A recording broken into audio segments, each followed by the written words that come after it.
కరిగి నలిగి నేను ఉన్నానయ్యా, ఎదకోతతో నిన్నే చేరితినయ్యా.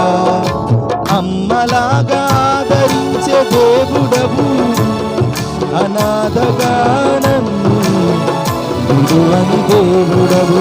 అమ్మలాగా ఆదరించే దేవుడవు, అనాథగా నన్ను విడువని దేవుడవు.